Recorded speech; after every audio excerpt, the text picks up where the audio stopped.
Hello, this is Colette from Love It Forever. You can check us out at loveitforever.com where we sell backpacks, handbags, clutch bags, just a lot of different kind of bags. Whatever crazy thing we think of, that's what we do. So at my workstation, um, I'm just I decided I'm going to do the video this week about the basically the basics of what you're going to need to even start sewing, even start a project. Because my first time when I started sewing, I had no idea what to get, what was necessary, and I kept running back and forth to the store to get stuff that I forgot just to do one little first project. So I'm gonna tell you some things you're gonna need, just some basic stuff. So of course you're gonna need the actual sewing machine itself, unless you're planning to be a hand sewer. If you want to hand sew, then you're just gonna need a needle and thread. But we're going off of a seamstress's point of view, and you're gonna need an actual sewing machine. The one I have is a Brother embroidery and sewing machine.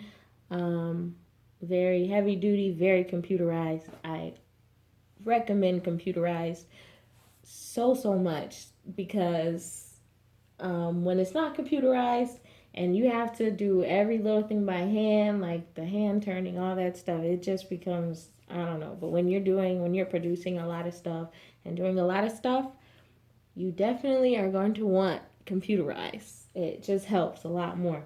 So you're gonna need your machine. Um, I guess, is going to be addressed in another video, probably in another week or so.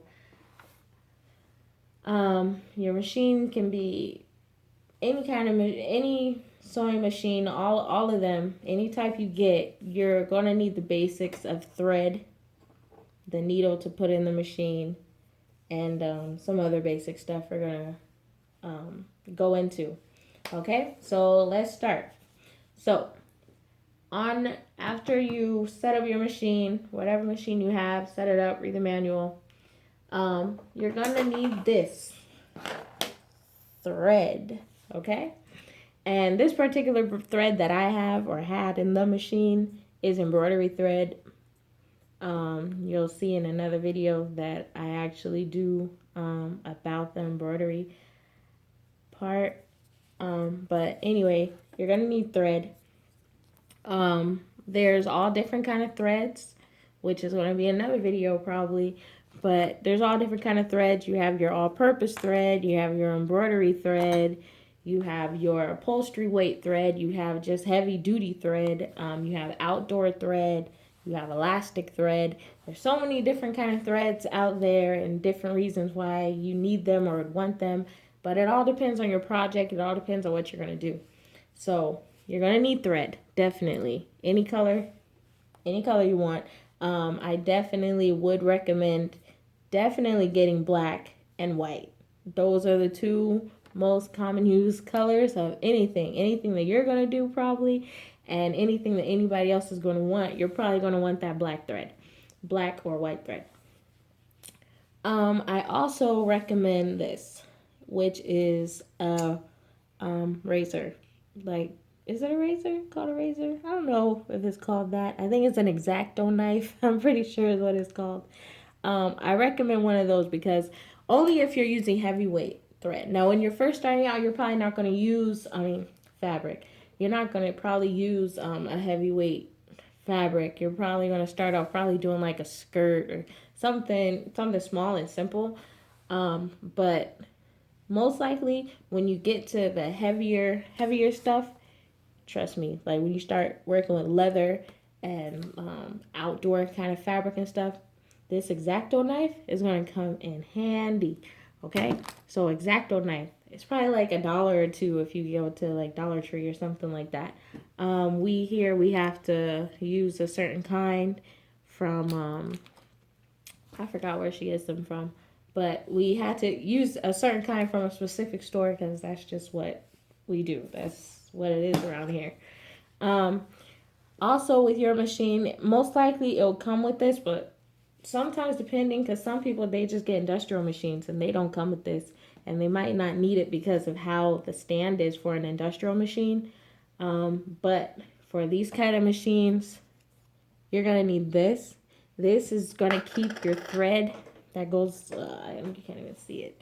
Um, there's a little thing up here that you can't really see, but you're gonna put your thread on there, and as the machine starts and your thread starts feeding down here to your needle, this is what's going to hold your spool of thread up there on without it flying off or messing up your stitches. So you're going to need that. It basically guides your, it gives you control.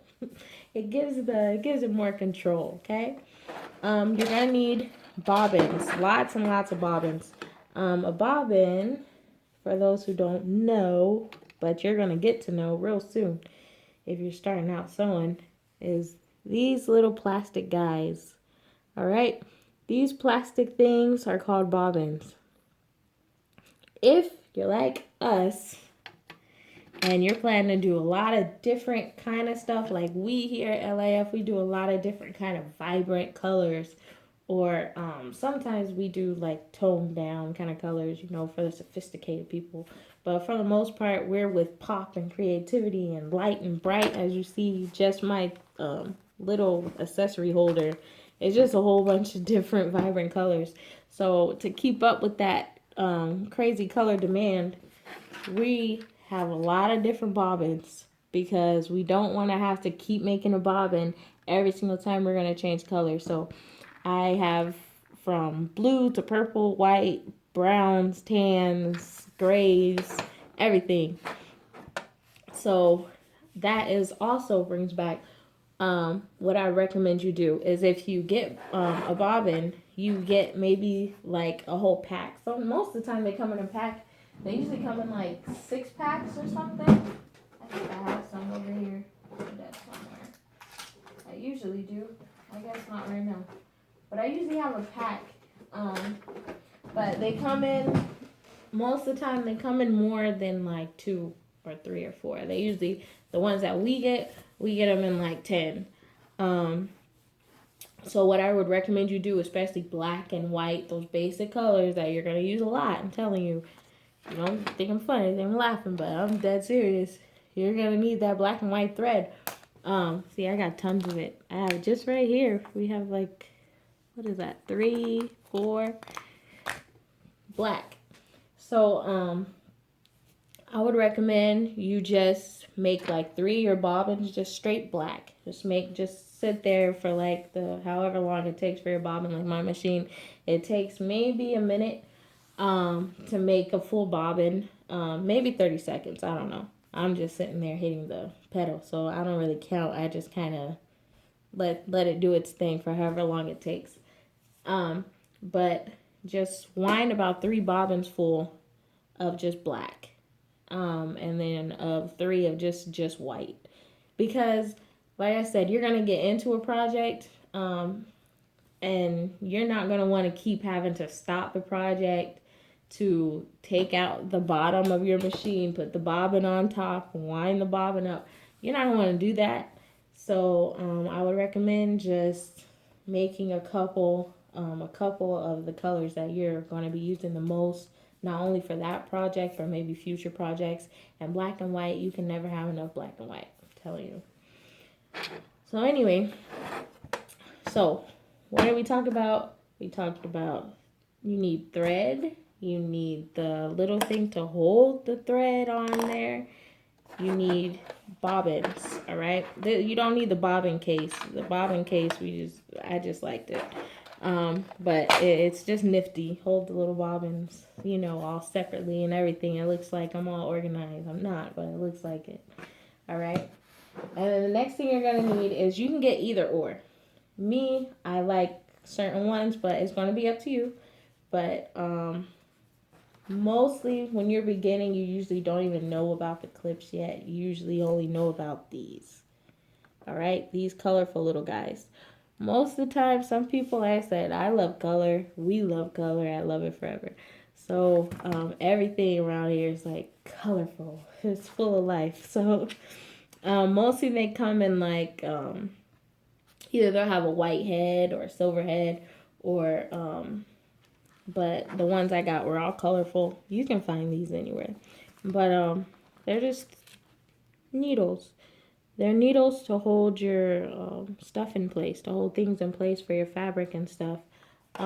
It's just basically, if say I wanted to hold this to, I don't know, do I have another fabric on it? There we go.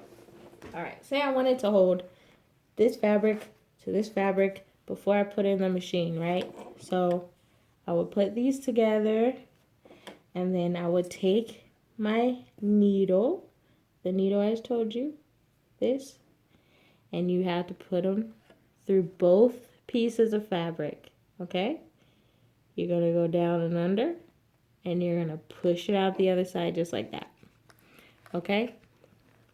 That holds your stuff in place. So when you go to sew it on the machine, maybe if I take the extender off, maybe you'll be able to see this part a little better too. I didn't think about that before I made this.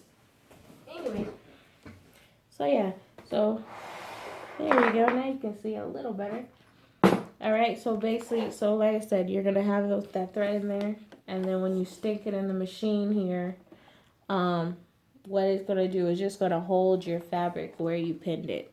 Okay, those pins where you pinned it, that's where it's gonna stay until once you get the needle close to it, you're gonna pull it out, sew that part, just like that. So it just keeps it in place. Okay, so the pins, all right, you probably heard of a pin cushion. That's what it is. It's a custom made one because it was colorful. It's a denim, it's a jean, basically a jean that I cut and then made the little pouch and then stuffed it and then made a pin cushion. All it is a foam, it's like a heavy foam. So just stuffed in the thing. Maybe I'll do a video making one of those. That could be cool, right? Anyway, so yeah, so either those pins, either get pins, which like I said, usually beginner sewers, usually that's the first thing they hear, get a pin cushion. But you don't have to have this. There's an alternative now to just having pins, because these pins, sometimes they stick you and it hurts and you start bleeding sometimes and you don't like that and then you want to stop. So I got on this boat. All right, the clips. All right, they call them Wonder Clips. Some people, I think on, I forgot, but there's some website out there that sells these, and they're called something else, but it's clips, sewing clips, seamstress clips. All right, they're just clips, and what it does is it'll keep it in place. Remember this two fabric I told you about, these two? All you do is to hold it in there, is to take your clip and just clip it. And you just use as many as you need. So it's recommended, like I think, like Walmart or something, you only get like 10, but and for like $5 or something like that. But we get like a whole bunch. I got like, I don't know, like 100 in here and then like another 100 somewhere else. But yeah, so clips hold everything in place. You want a lot, probably, if you're gonna do a lot of projects and stuff. So I mean, it'll be cheaper to get pins, because the pins, they come like a whole bunch for a little bit. So for a little bit of money, versus the clips, it's a little bit for a lot of money. But it is what it is. But I do recommend clips. Clips are great. Pins are fantastic. Clips are great. Okay.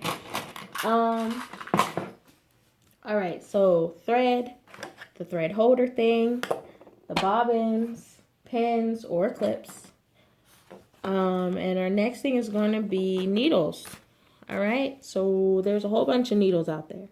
All right. There's going to be so many needles you don't even know which one it goes where. All right. Don't be petrified by this. This took me a while too, and I'm actually still learning about some of these because I tend to only use a certain kind. So here we go. You have 7511 weight. You have 9014 weight, which is usually the standard. You have 116, which is usually for big heavy stuff.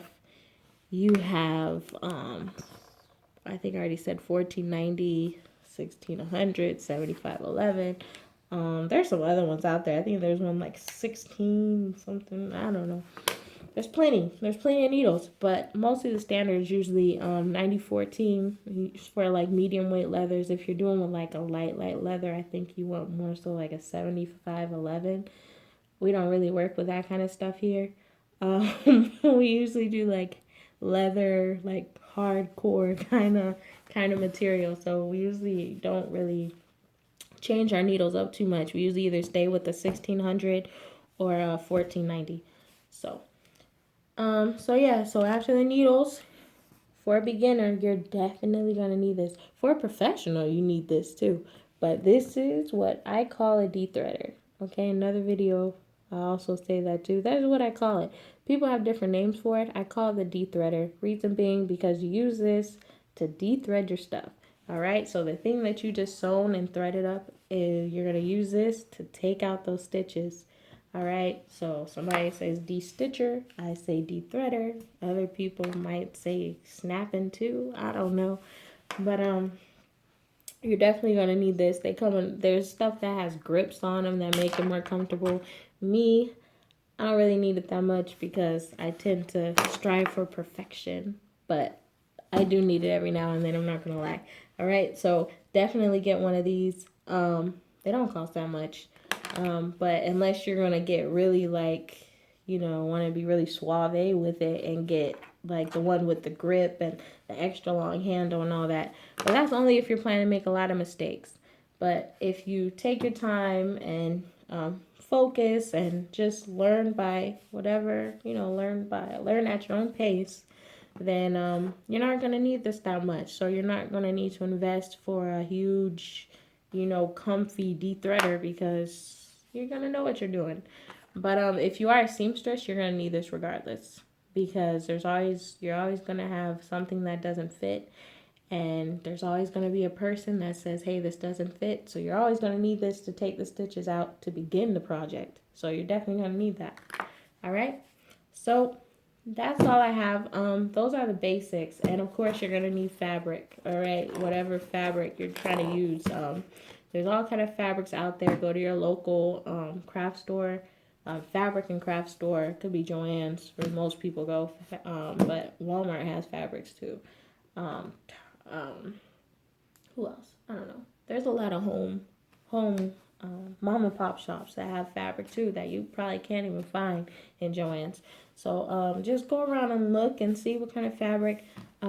Me, I'd recommend for a beginner fabric would be like cotton because it's more durable, it gives you more leeway to make mistakes and take them out several times versus some fabrics where you do it one time, you try to take it out, and then all of a sudden you got holes and everything, and it looks disgusting, and it's just a waste of money. So I would recommend start with cotton, do like a little cotton project or something, and see what you like, what you don't like, how to, do all your testing on a harder material so you can have some leeway and you don't have to spend a bunch of money on different kind of fabric. Okay, so experiment with the fabric after you get the sewing technique down. That's my cue for the day, I guess. So yeah, so just basically that's it. Get your thread, your holder thing if you have one of these machines. You need your bobbins, your needle, your de-threader. Like I said, if you're working with like hardcore leather and stuff, get yourself an X-Acto knife. And that's pretty much it. And then your fabric and you're ready to sew. That's it. This is Colette from Love It Forever. You can check us out at www.loveitforever.com where we strive to win your love forever.